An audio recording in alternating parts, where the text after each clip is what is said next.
نماز واجب کے اندر دو دعائیں واجب ہیں. یہ میرا عنوان ہے جس پر آپ کی توجہ چاہتا ہوں. دو دعائیں واجب ہیں. اکبر شادی. عالم نماز پڑھے یا جاہل،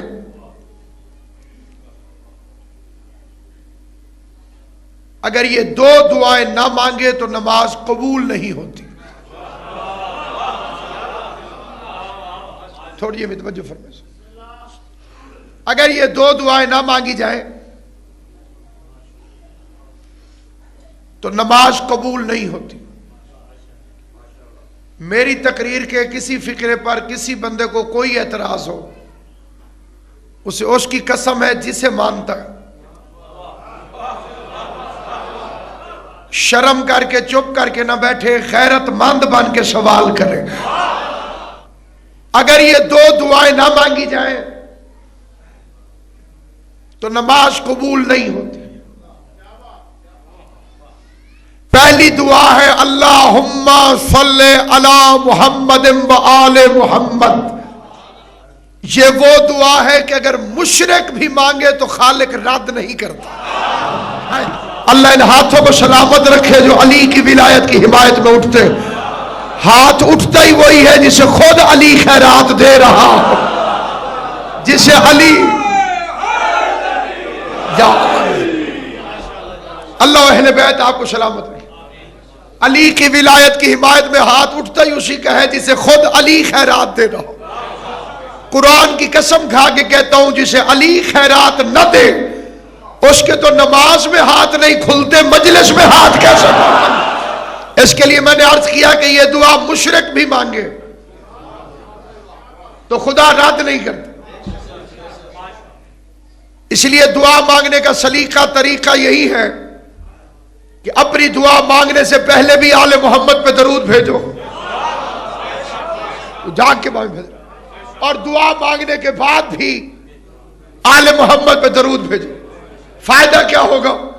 کیونکہ جب خدا پہلی دعا کو بھی قبول کرے، بعد والی دعا کو بھی قبول کرے، تو اس کے رحمت کی شان ہی نہیں ہے کہ درمیان والی دعا کو قبول نہ کرے.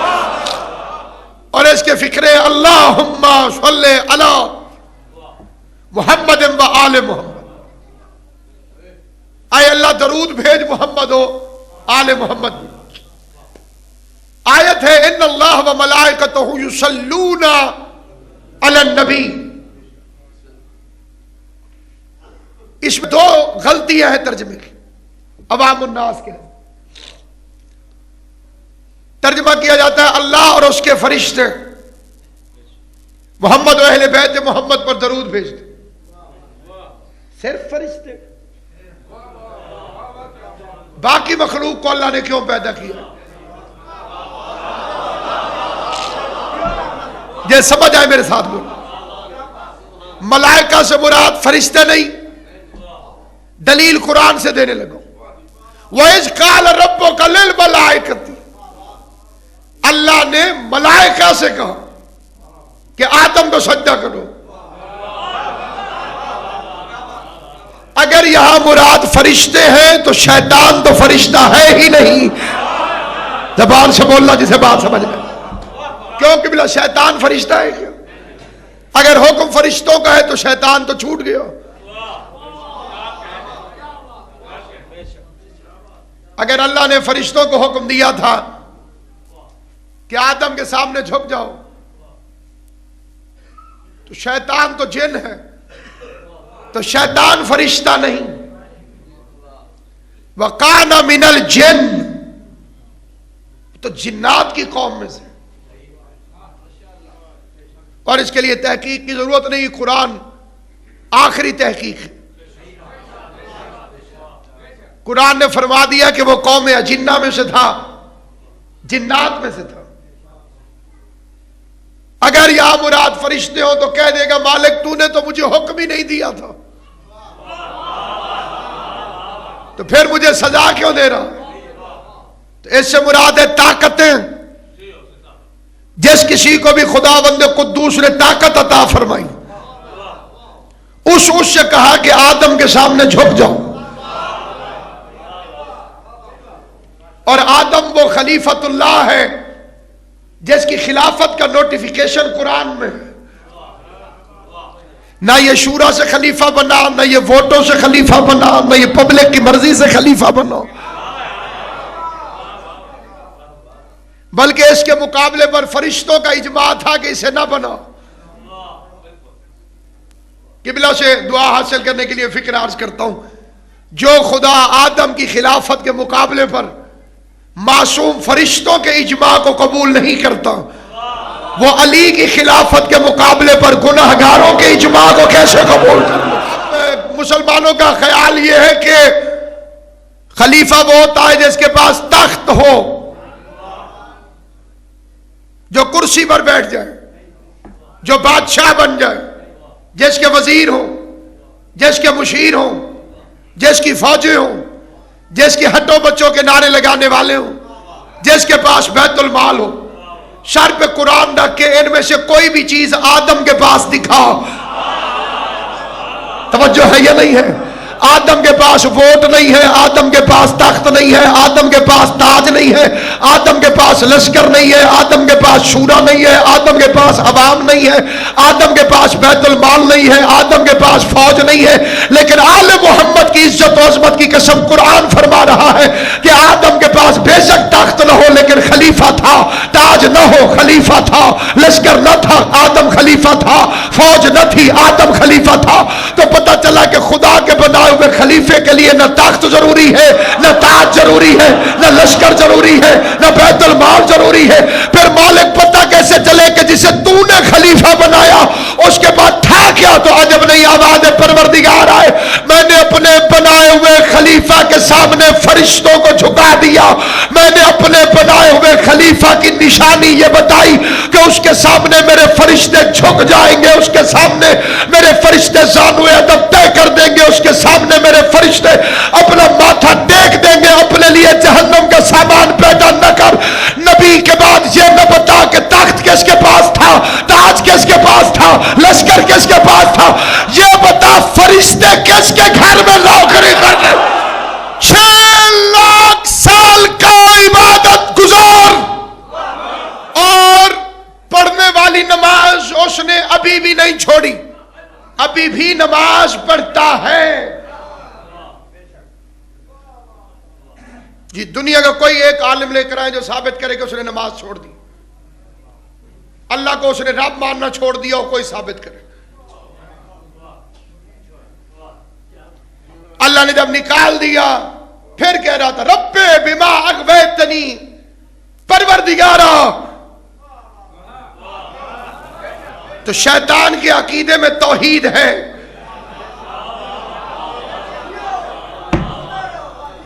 اللہ فرماتا تھا آدم کے سامنے جھک، پھر یہ کہتا تھا میرے لیے اللہ کافی ہے. تیرے سامنے جھکوں گا، تیرے بنائے ہوئے کے سامنے نہیں جھکوں گا. قرآن سر پہ رکھ کے کہتا ہوں آدم اللہ کے سجدے کا انکار کر کے لانتی نہیں بنا، غیر اللہ کی تعظیم نہ کر کے لانتی بنا. آدم اللہ نہیں تھا، آدم غیر اللہ تھا. اور آل محمد کی قسم کو سمجھے تو اس کے لیے یہ مشورہ ہے، مفت مشورہ ہے کہ جب آدم علیہ السلام کے منکر کی خدا نہ نماز قبول کرے، نہ سجدہ قبول کرے، نہ عبادت قبول کرے، تو اپنے آپ کو دھوکہ نہ دے.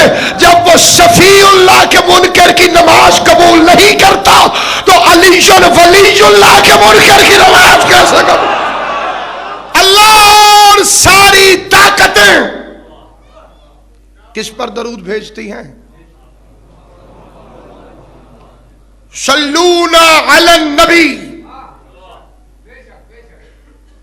الف لام جنسیہ کا جس کا مطلب ہے نبی پر اور نبی جیسوں پر.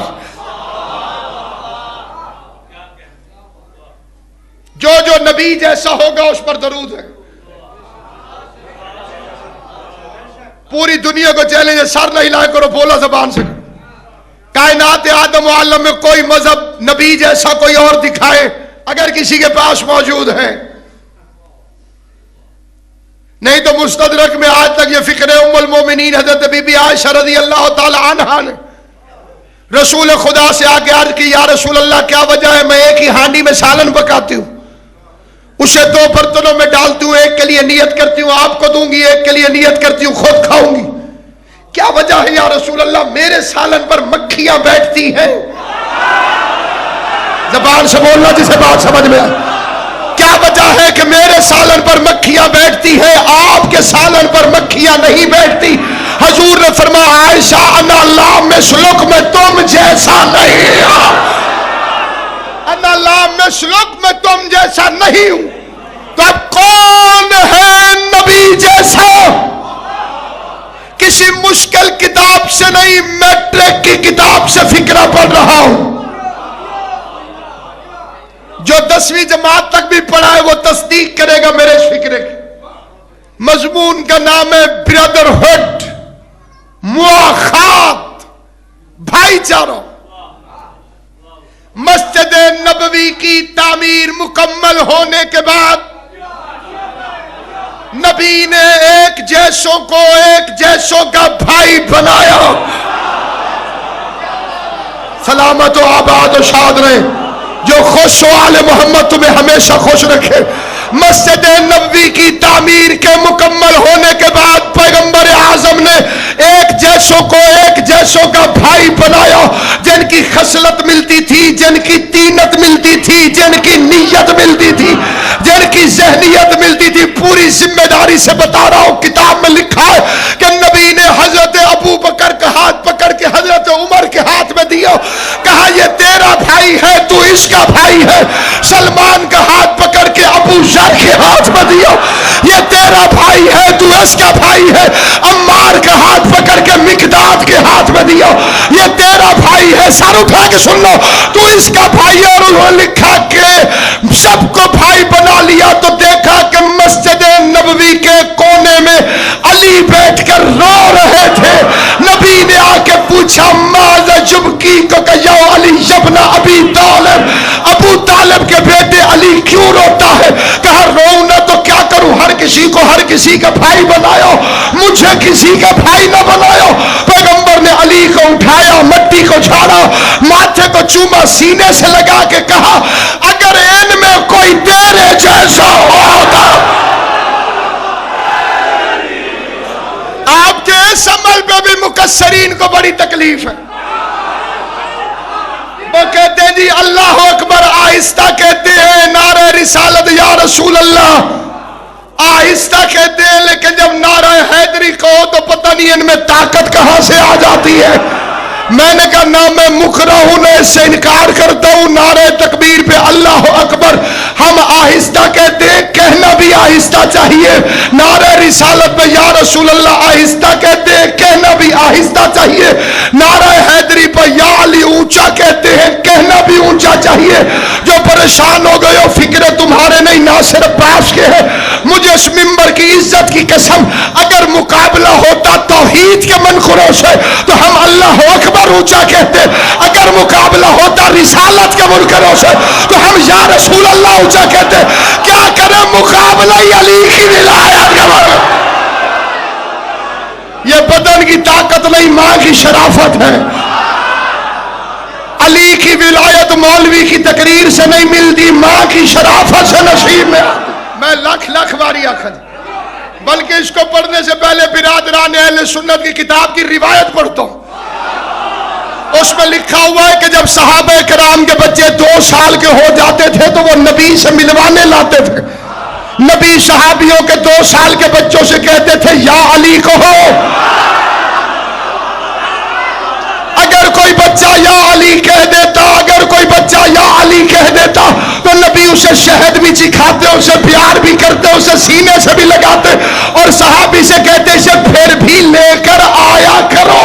اور اگر کسی بچے کے منہ سے یا علی نہ نکلتا تو پیغمبر اپنا رخ انور پھیر لیتے۔ ایک صحابی نے عرض کیا یا رسول اللہ کیا وجہ ہے؟ میرا بچہ پانی کہہ لیتا ہے، روٹی کہہ لیتا ہے، ابو کہہ لیتا ہے، امی کہہ لیتا ہے، پتہ نہیں اس کی زبان پر یا علی کیوں نہیں چلتا؟ نبی نے فرمایا اسأل امہا، اس کی اماں سے پوچھ یا علی کیا ہے۔ یہ کئی بندے سستی کا شکار ہے، کئی بندے میں پھر توجہ نہ لاز کر، یہ کئی بچوں کو، اپنے بچوں کو کون نہیں یا علی مدد ویسے کہ شادی کرنا واجب نہیں ہر حال میں، کر لی کوئی غلطی نہیں کی، ہر حال میں واجب نہیں، ذمہ دار ہستی میرے بات تشریف۔ بچے پیدا کرنا واجب نہیں، بچے پیدا ہو جائیں ان کی تربیت کرنا واجب۔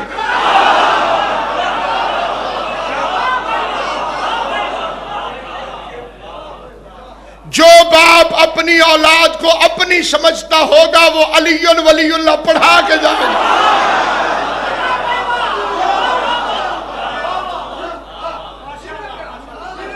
جس غریب کو پاکی نہیں، ہر جگہ ضرورت ہے، ہر جگہ ضرورت نہ ہو تو اللہ کائنات بناتا کیوں؟ مقصد تخلیق کائنات ہی ولایت علی ابن ابی طالب۔ ناراض ہو کے نہیں سننا، ہاں جی توجہ کرنی۔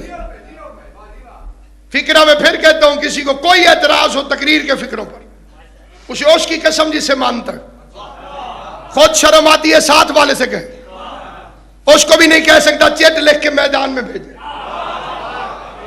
علی کی ولایت حجروں میں ثابت نہیں ہوتی، میدان میں اعلان۔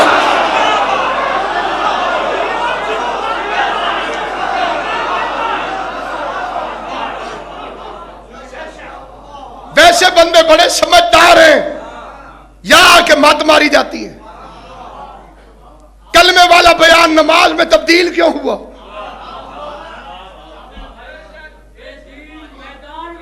کلمے میں 3 گواہیاں، آذان میں 3 گواہیاں، نماز میں خود آ کے تکلیف ہو گئی۔